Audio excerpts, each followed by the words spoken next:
I believe that your story has to inspire you long before it'll inspire anybody else. And that's, I think for a lot of us, it's hard to own that. It's hard to own that, to your point, Alan, of am I going to sound arrogant or am I going to sound whatever it is? No, it's your story. They create a unique opportunity to develop yourself and to learn new things that other people then you can help them. So the tools you built and needed to get out of the dark hole, now you can use those same tools to build a skyscraper, which is help other people. Next Level Nation, welcome back to another very special, as always, episode of Next Level University, where we teach you how to level up your life, your love, your health, and your wealth. We hope you enjoyed our latest episode. It was episode number 1289. One important conversation to have with yourself today for episode number 1290. Your story matters way more than you think. So there's nothing better than a little Saturday morning podcasting. So we're recording this on Monday. On Saturday, I was on a show, and this show was catered to mental health. I'm all for it, right? That's a big part of my story, and that's what I talk about very often. And the host was somebody who's new to podcasting, new to public speaking, basically new to getting out there in front of people. Understandably, that can be overwhelming and scary. So we were talking during the podcast, and I told you this, Alan, this person, sometimes you go on shows and it's a little weird. Other times you go on shows and people are really interested in you and your story and learning about you. So they kind of, I don't want to say put you up on a pedestal, but they look up to you as a guide. They're like, you're here and you're a guide and I can learn from you.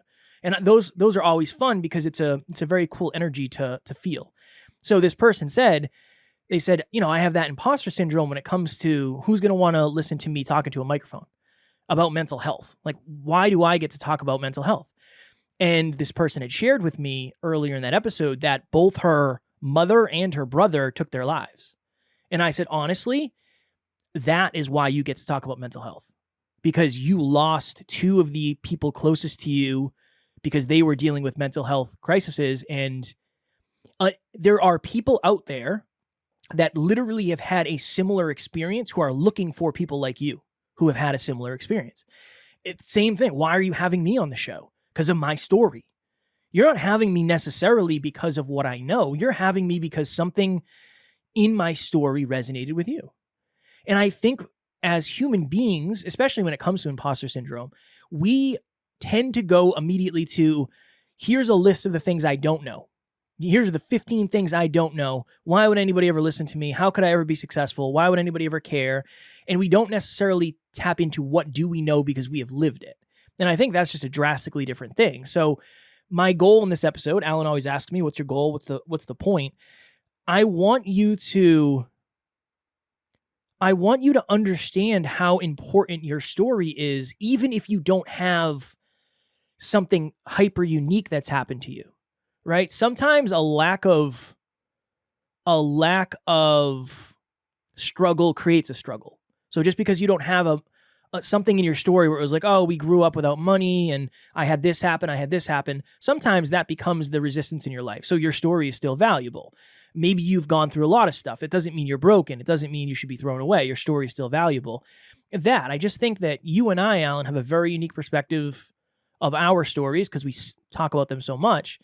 But I think at this point, it's allowed us to use them as an empowering thing and understand that sometimes you're never going to know everything, but you usually don't know what you're talking about, but sometimes you know what you know based on what you've been through. So that's my ultimate goal in this episode.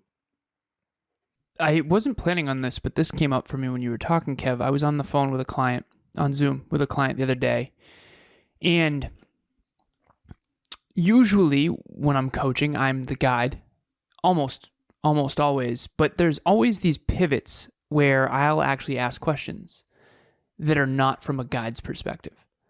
And I'm on this coaching session and it's towards the end of it, and this person's incredible. And if she's listening, she'll know who I'm talking about.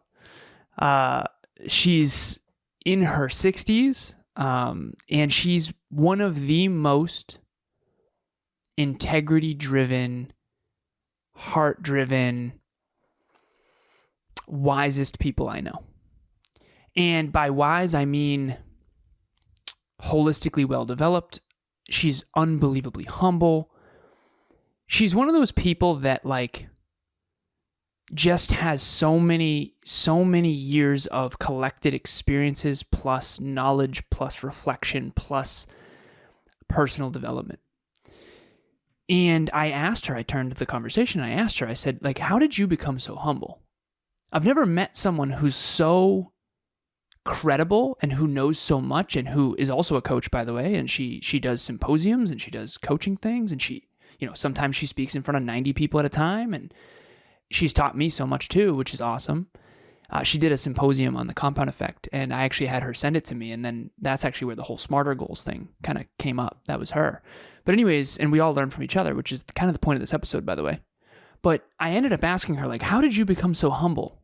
Like, you literally, like, make food on the side or clean houses on the side for a little bit of extra income, and you're not, like, above anything. It's so interesting. Whereas I know some people that are even my age that are too good for that stuff or whatever. And she's someone who believes so deeply in earning it and hard work. And so she told me this story that inspired the hell out of me. First and foremost, she said this. She said, that's what 23 years of gratitude will do. And I was like, 23 years? She's like, yeah, I've been writing my gratitudes down every day for 23 years. And I was like, let me get this straight. For 23 years, every single day you write your gratitudes? And she said, yeah. I was like, are you kidding me? That's unbelievable. We can't do things for 3 weeks, never mind 23 years. And I knew in that moment, I knew it. I said, that's what makes you different. I knew it. I had to find out. You know me. I have to find out why you're so different. I've got this, person who's in their 30s, who's an old friend of mine, who like is too arrogant to like ever learn from me. And here's this 60-year-old incredible like woman who is learning from me every other week. It's like, what is the difference here, right? Like, what's the deal? And humility. And she said gratitude. So she tells me this story. She said, and I'll keep it all anonymous, of course. She told me this story. She said, there's someone who was there for me in a really difficult time. Our family was going through something really, really difficult, and this person was there for us. And I forget how this happened, but essentially she found out through the grapevine somehow that this person was having trouble buying food. They like couldn't afford food. And she's like, wait, what? Are you kidding me? And this person's like, yeah, no, I'm just having a hard time this month or whatever. And she ended up going on, what's the really healthy food chain store? Whole Foods. Whole Foods, yep. And so obviously Whole Foods did a good job branding because you thought of it, right? That's cool. But anyways, so she goes on Whole Foods and she buys a gift card and she sends it in the mail to him. And he literally, both of us were breaking down in tears when she told me this story, by the way. She sends it to him, and when he gets it in the mail, he calls her up and says, I can't accept this, or something along those lines. And she's like, of course you can. You were there for me in such a tough moment. And he's like, thank you so much. And I'm sorry that I'm such a burden. And she's like, you're not a burden, So anyways, thank you for being there during my tough time. And so the reason why I'm telling this story, to bring it back to this episode, is that story right there about her doing gratitude for 23 years and her doing things like that no one knows about inspired me to ask her about it. And then her telling that story to me moves me and makes me want to be a better person. And then I go do something, and now I'm telling that story here anonymously. And then that spreads to make other people want to be better people. And so that's when really bad things happen in life, like death in the family or suicide or insert ridiculously challenging experience here. The only way I've ever been able to make it mean something is when you learn from it, you have a more deeply meaningful purpose from it, and you let it drive you to be better. And that's what your story can do. That's what my story can do. That's what all of our stories can do. But if we don't know the value of our stories, we won't tell them, we won't share them, and also we won't have as much why power to actually go and do these things. One more story. Brandon, shout out to Brandon. I found out that he started something called Miles for Mindset November 1st, 2022, which was, as of this coaching call, which was 2 days ago, like 144 days. I asked SIRI, I don't want to say it because then my phone's going to start barking at me. But I asked SIRI, how many days has it been since November 1st, 2022? And she said 144. I was like, wait a minute. So you've run a mile every day for 144 days? And he was like, has it been that many? He's like, I stopped counting after 100. I figured I'd just celebrate a year when I got there. And I was like, oh. And so these stories of these people doing these amazing things behind the scenes when no one's watching, I think that they can change people's lives if you're willing to share them.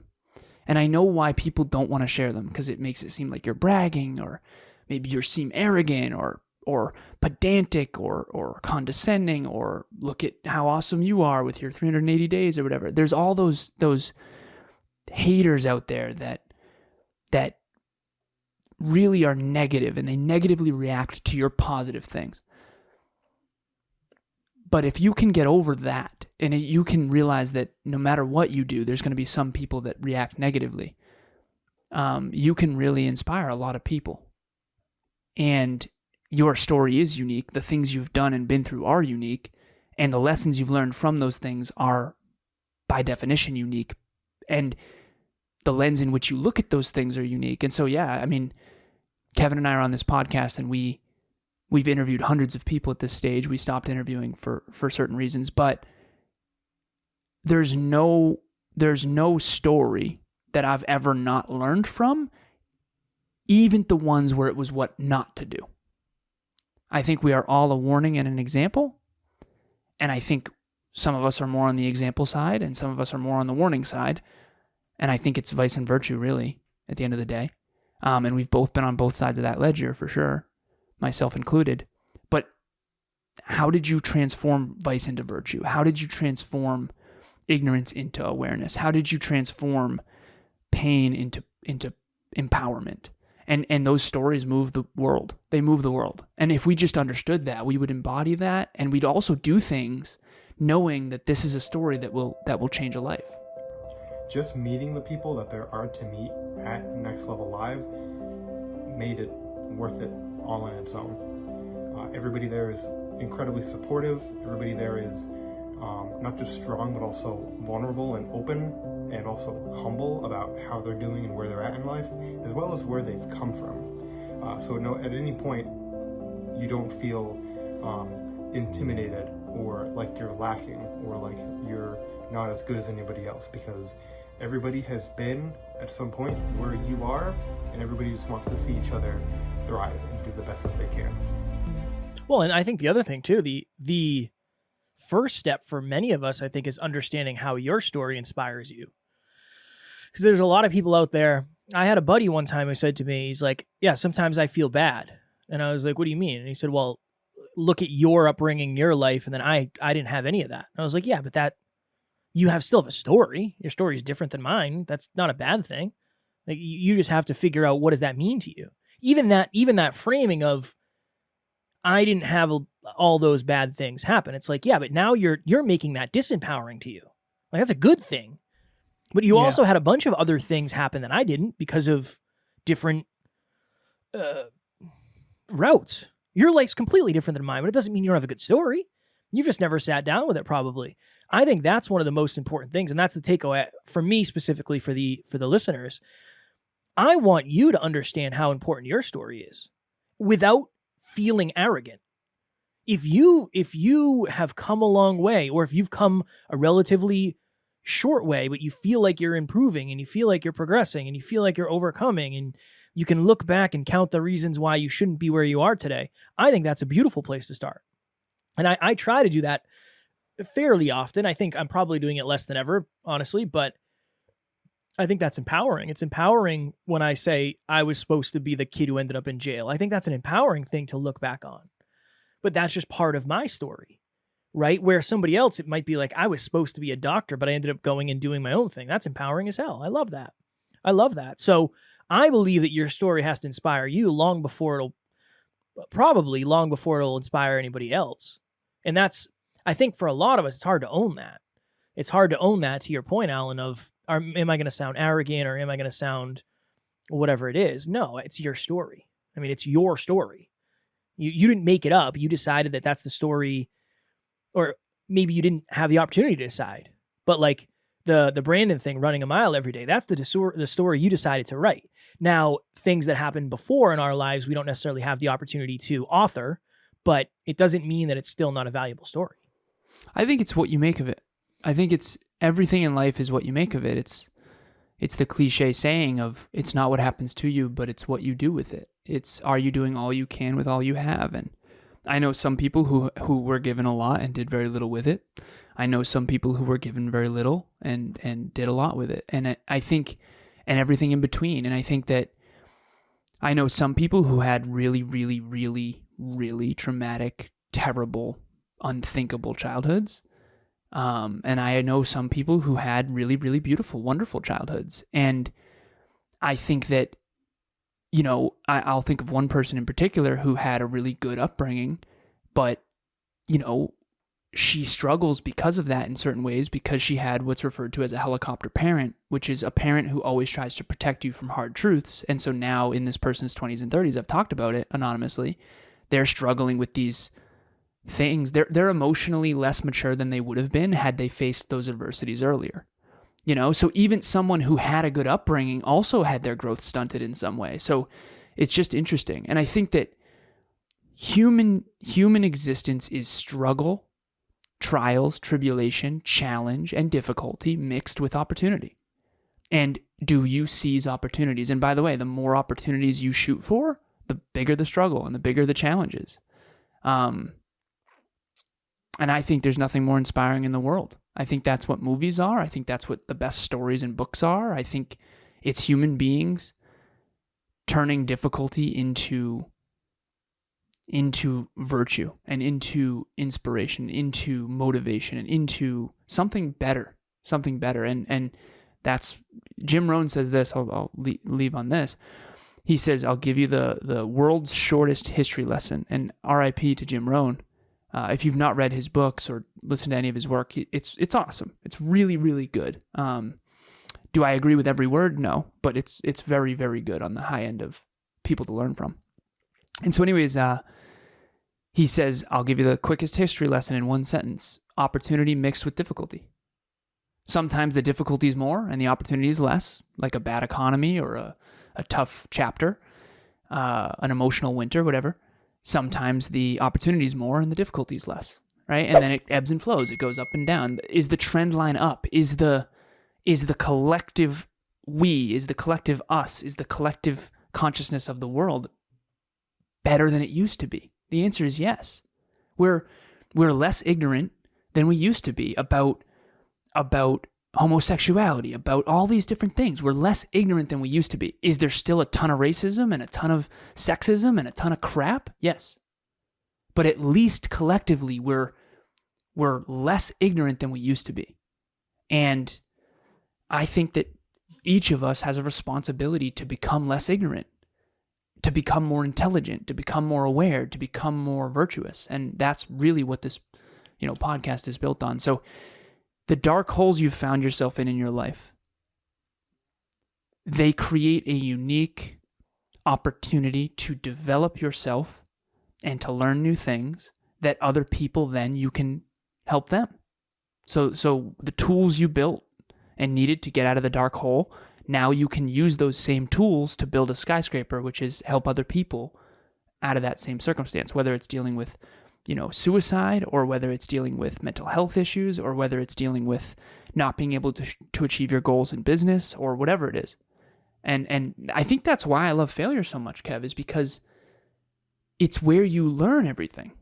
So if I care about learning the most, obviously I'm going to love failure because failure is where I learn everything. Now, if all you do is ever fail, right, then you obviously can't build a skyscraper. So you kind of fail, learn, succeed, fail, learn, succeed, fail, learn, succeed, fail, learn, succeed, and then up the ante each time, which is Next Level You. That's what we're building and built on.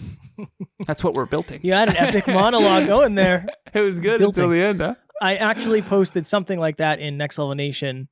I don't remember what the question was, but there's losses. There's lessons in the losses. There's so many lessons in the losses. So to your point, that's I 1,000% agree. We fail a lot. We do fail a lot, but we learn a lot. And luckily for us, we understand the learning, because it does. If you listen, you probably think, "Oh, these guys really fail a lot." 1,300 episodes in, we still misspeak often and mispronounce words, but it is what it is. Speaking of Next Level Nation, if you are looking for a supportive group of individuals who have similar core beliefs and they're hungry for accomplishing their goals, and that's not normal in your friend circle or your family circle or whatever it may be, please join our private Facebook group, Next Level Nation. Link is in the show notes. We are also in Peak Week. If you're listening to this, Next Level Live is this Saturday. If you are in the greater Boston area or greater Worcester area, please, please, please join us. Any of the surrounding states, New England area, really. Drive in, fly in. We would love to meet you. Boat in. Not a speech, not a lecture, not a seminar, not a presentation, but an experience. We've got a photo booth, and we've got food and coffee, and we've got music, and it's going to be awesome. We got the bigger room at the venue. It's a very beautiful venue. Please join us. It's going to be nothing short of epic. We cannot wait to meet you in person.